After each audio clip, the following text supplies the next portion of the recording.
अब हम exercise 7.9 question number 16 को डिस्कस कर रहे हैं। देखो, ऊपर भी वेरिएबल है, नीचे भी वेरिएबल है। तो इस केस में क्या करते हैं, पहले तो हम चेक कर रहे हैं कि सब्स्टिट्यूशन अप्लाई हो रहा है या नहीं हो रहा। ठीक है ना।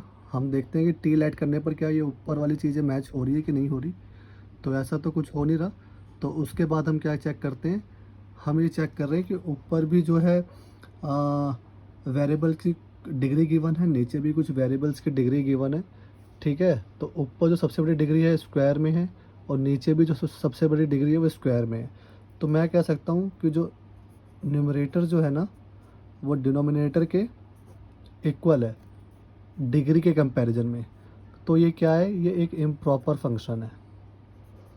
क्या है ये एक इम्प्रॉपर फंक्शन है। ठीक है ना। मैंने आपको प्रॉपर फंक्शन और इम्प्रॉपर फंक्शन जो है वो एक्सरसाइज 7.5 में बहुत ही इजी वे में समझाया है। तो आप मेरी वो वीडियोस देख सकते हैं। तो जब भी इम्प्रॉपर फंक्शन होता है ना, तो हम जो है ये इसको जो है डिवाइड करते हैं। तो इसको मैं डिवाइड करके मैं आपको दिखा रहा हूँ। तो ये हो गया आपका 5x² और ये हो गया आपका x² + 4x + 3। और अब क्या करना है, अब मैं x² को किससे मल्टीप्लाई करूं कि 5x² आ जाए। तो मुझे 5 से मल्टीप्लाई करना होगा। तो 5 को इससे करूंगा तो ये आ गया 5x², ये आ गया प्लस में 20x और आ गया प्लस में 15। ठीक है ना। तो ये कैंसिल हो गया, ये आ गया माइनस का 20x और माइनस का ही 15। ठीक है। अब क्या हो गया, ये आपका रिमाइंडर आ गया। अब मैंने क्या बताया था, जब भी इम्प्रॉपर फंक्शन का क्वेश्चन होता है ना, तो आपको ये रूल अप्लाई करना है, Q plus R upon D. ठीक है ना। तो क्यू क्वेश्चंट है, ये आपका क्वेश्चंट है, आर रिमाइंडर है, ये रिमाइंडर है, और डी आपका डिवाइज़र है, ये डिवाइज़र है। ठीक है ना। तो आपको ये फॉर्म बनानी थी, हमने जो है डिवाइड करके बना लिए। तो आप क्या करेंगे, तो आप इसका इंटीग्रेशन करेंगे, इसके जगह पर आप इसका इंटीग्रेशन करेंगे, इसका। ठीक है। तो अब मैं करके दिखा रहा हूँ आपको। तो क्वेश्चन जो था हमारा 5 था, प्लस में रिमाइंडर था हमारा माइनस का 20x और माइनस का 15, और हमारा डिवाइजर जो था वो था आपका x² + 4x + 3। ठीक है ना। ऊपर से हम माइनस कॉमन ले रहा हूँ, ध्यान से देखिएगा। ऊपर से हम माइनस कॉमन ले रहा हूँ और ये माइनस प्लस को माइनस बना देगा। तो मैंने क्या करा, 5 माइनस मैंने माइनस कॉमन लिया, तो यहाँ प्लस माइनस माइनस हो गया, और ऊपर बचा आपका 20x + 15 अपॉन x² + 4x + 3। ठीक है। अब ध्यान से देखिएगा।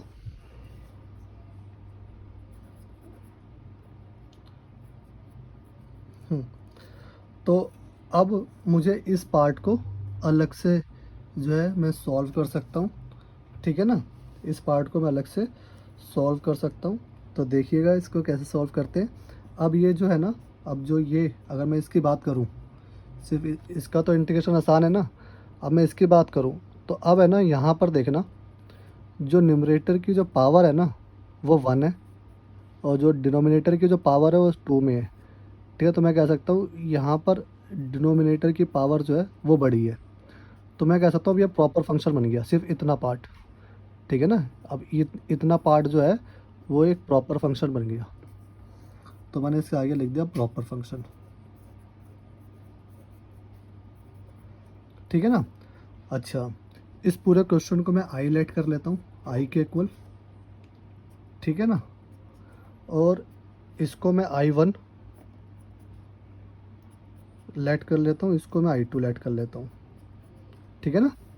और ध्यान रखना, लिमिट भी चल रही है 1 से 2, 1 से 2, 1 से 2। कोई दिक्कत। अब हम क्या करते हैं, I1 को सेपरेटली सॉल्व कर लेते हैं। तो I1 क्या था आपका, 1 से 2 5dx। तो I1 की आपकी वैल्यू आ गई 5x। ठीक है ना। और लिमिट भी था, इसको लिमिट को भी सॉल्व करना है। तो ये आ जाएगी अपर लिमिट माइनस लोअर लिमिट, मतलब 5 इंटू 2 माइनस में 5 इंटू 1, ठीक है ना। तो ये क्या हो गया आपका 10 माइनस 5, ये आपका 5 हो गया, ठीक है। अब मैं I2 को सॉल्व कर रहा हूँ। तो I2 क्या था आपका 20x plus 15 by x square plus 4x plus 3। अब ये प्रॉपर फंक्शन हो गया। तो प्रॉपर फंक्शन हम क्या करते हैं, वही रूल मैं अप्लाई कर रहा हूँ। आपको क्या करना है, पहले इसको आप नीचे जो है ना, इसको आप फैक्टर में लिख लीजिए। तो इसको मैं कुछ इस तरीके से लिख सकता हूँ 20x प्लस 15, और इसका जब आप फैक्टर करेंगे तो ये x प्लस 3 और x प्लस 1 का फैक्टर बन जाएगा, ठीक है ना। फैक्टर बनाने के बाद इसको हम a और b के इक्वल कर लेते हैं, लेट कर क्वेश्चन को सॉल्व करते हैं प्रॉपर फंक्शन को। तो इसको हमने लिख लिया, ध्यान से देखिएगा आप। 20x plus 15 upon x plus 3 and x plus 1 is equal to में a upon x plus 3 plus में b अपॉन x प्लस 1। हमने इतना कर लिया। इसके बाद हम क्या करेंगे, इसके बाद जो है हम एलसीएम लेंगे। तो जो हमने एलसीएम लिया 20x plus 15 x plus 3 and x plus 1, हमने एलसीएम लिया तो ये हुआ a x plus 1 plus b x plus 3 and x plus 3, और ये आपका x प्लस 1। तो इससे आपका ये कैंसिल हो गया, ठीक है। आई होप आपको यहाँ तक समझ में आ गया होगा। अब आपके पास इक्वेशन क्या बची, 20x plus 15 is equal to में a x plus 1 plus b x plus 3, ठीक है। अब हमने क्या करना है, x को ध्यान से देखना, ये x प्लस 1 है ना, तो x प्लस 1 को आपने 0 के इक्वल लेट करना है। तो x की वैल्यू कितनी आ गई -1, और ये x प्लस 3 है, x प्लस 3 को आपको 0 के इक्वल लेट करना है। तो x की वैल्यू कितनी आ गई -3, ठीक है। तो अब एक बार इस पूरे इक्वेशन के अंदर मैं x की जगह पे -1 रखूँगा, और एक बार x की जगह पे क्या रखूँगा -3, ठीक है ना। ध्यान से देखिएगा, जब मैंने इस इक्वेशन के अंदर माइनस वो रखा ना, क्या -1, तो ये बन गया माइनस का 20, ये बन गया प्लस का 15, माइनस का 1 रखा तो ये 0 हो गया, ठीक है ना। -1 प्लस 1 0 हो गया, और ये हो गया आपका माइनस का 1 रखा तो प्लस का 2 भी हो गया, ठीक है ना। माइनस का 20 और प्लस का 15, तो ये माइनस का 5 हो गया, और ये 2 भी हो गया। जो आपका b आया ना, वो आपका आया माइनस का 5/2, ठीक है। अब यहाँ पर हम x की जगह पे माइनस का 3 रखेंगे। जब मैं यहाँ पे माइनस का 3 रखूँगा तो ये हो जाएगा माइनस का 60 प्लस का 15, मैंने माइनस का 3 रखा तो ये होगा माइनस का 3 प्लस 1, तो माइनस का 2a, और ये 0 बन गया। तो ये हो गया माइनस का 45 और माइनस का 2a, माइनस से माइनस कैंसिल हो गया, तो a की जो वैल्यू आई ना वो 45/2 आई, ठीक है। अब ध्यान से देखना, मैंने ना इस पूरी टर्म को मैंने इसके इक्वलेट किया है, इसके इक्वलेट किया ना, तो इसकी जगह पे मैं ये लिख सकता हूँ, मतलब इसकी जगह पे मैं इसका इंटीग्रेशन कर सकता हूँ, ठीक है ना, क्योंकि ये चीज़ जो है मैंने इसके इक्वलेट करा है। तो आप ध्यान से देखिएगा, a x plus 3 plus b x plus 1, ठीक है। अब क्या किया मैंने, अब इधर भी ना मैं अलग अलग इंटीग्रेशन अप्लाई कर रहा हूँ ताकि आपको और अच्छे समझ में आए। तो इसको मैंने ऐसे कर लिया, देखो, इसको मैंने ऐसे लिख लिया, a x plus 3 plus b x plus 1 कर सकता हूँ, ठीक है। अब a जो है कांस्टेंट है, इसको बाहर लिख लेता हूँ, ठीक है। तो ये हो गया 1/x प्लस 3 dx, और ये हो गया आपका b भी कांस्टेंट है, बाहर कर लिया 1/x+1 dx। ठीक है, इतना आपको समझ में आ गया। अब देखना क्या क्या करेंगे हम। अब हम 1 मिनट, एक पेज और ले लेता हूँ मैं। हाँ, तो अब हमने क्या करा, हमारे पास a की वैल्यू क्या थी, ध्यान से देखिएगा। हमने a की जो वैल्यू निकाली थी वो निकाली थी 45/2। तो हम बाहर क्या रख देंगे, a की जगह पर, a की जगह पे हमने क्या रख दिया 45/2। तो a की जगह पे मैं 45/2 रख रहा हूँ। तो ये हो गया आपका 45/2, और ये हो गया आपका 1/, इस पूरी टर्म को x सेलेक्ट कर लिया। तो 1/x का इंटीग्रेशन क्या होता है, log x। ठीक है ना, तो ये log हो गया x+3। ठीक है ना। अब x की जगह x+3 ने ली, तो इसका हम डिफ्रेंशिएट करके नीचे लिखेंगे। तो इसका डिफ्रेंशिएट करेंगे तो 1 आएगा। तो 1 को चाहे आप नीचे लिखो या मत लिखो। ऐसे b की वैल्यू क्या थी, माइनस का 5/2, तो ये प्लस माइनस बन जाएगा। ठीक है ना, तो माइनस का 5/2, और 1/x का इंटीग्रेशन क्या होता है, log x। ठीक है, यहाँ तक आई होप आपको कोई प्रॉब्लम नहीं है। अब ध्यान से देखिएगा, यहाँ पे लिमिट भी चल रही थी। क्या लिमिट क्या थी, 1 से 2। ठीक है ना, तो 1 से 2, यहाँ भी 1 से 2।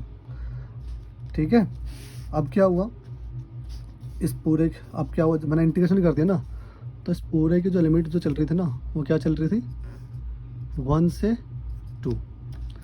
ठीक है, अब मैं एक बार upper limit minus lower limit कर रहा हूँ। ठीक है, बिल्कुल ध्यान से देखेंगे आप, अपर लिमिट माइनस लोअर लिमिट।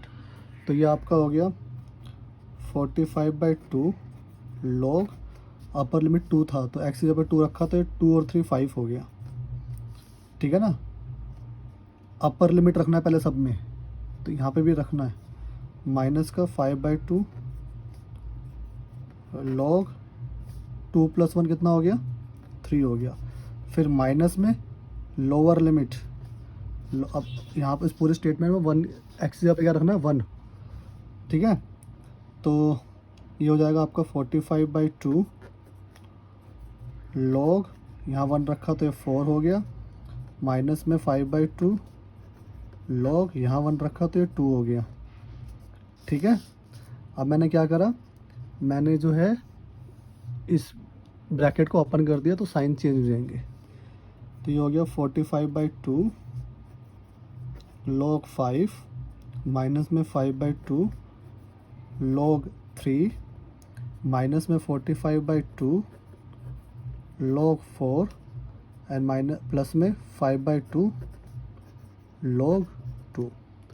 ठीक है, अब इसके बाद आपको क्या करना है, इसके बाद आपको ये 45 वाली टर्म एक साथ लिख लेनी है, और ये 5/2 और 5/2 वाली टर्म एक साथ लिख लेनी है। तो 45/2 log 5 माइनस में 45/2 log 4, फिर प्लस में 5/2 log 2, माइनस में 5/2 log 3।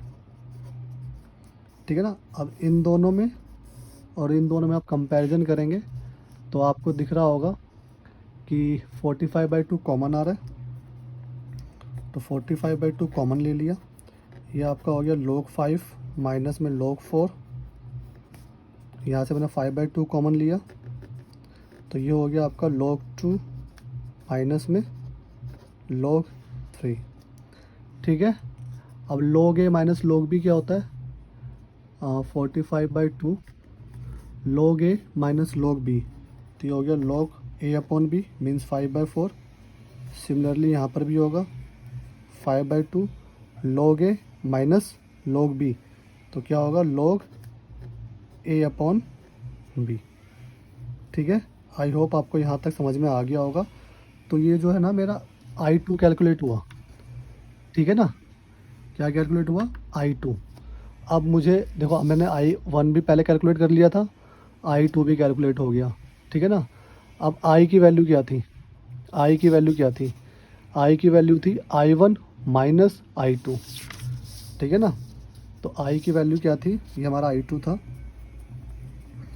तो जो आई था वो हमारे पास था I1 माइनस I2, ठीक है, I1 माइनस I2। तो I1 था मेरे पास 5, I1 मेरे पास 5 कैलकुलेट हुआ, ठीक है, ये रहा 5।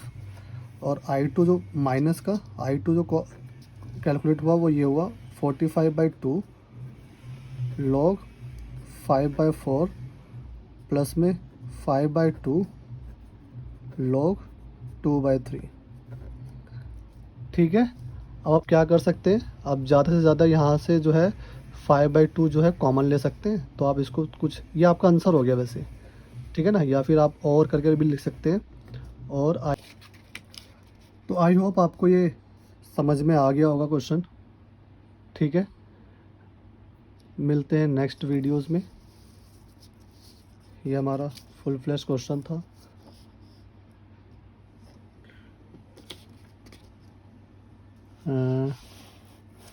कुछ इस तरीके से।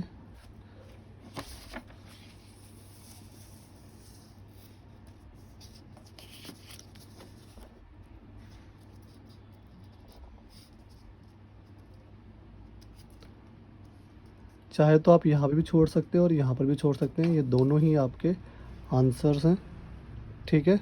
आई होप आपको क्वेश्चन नंबर 16 समझ में आ गया होगा, ठीक है।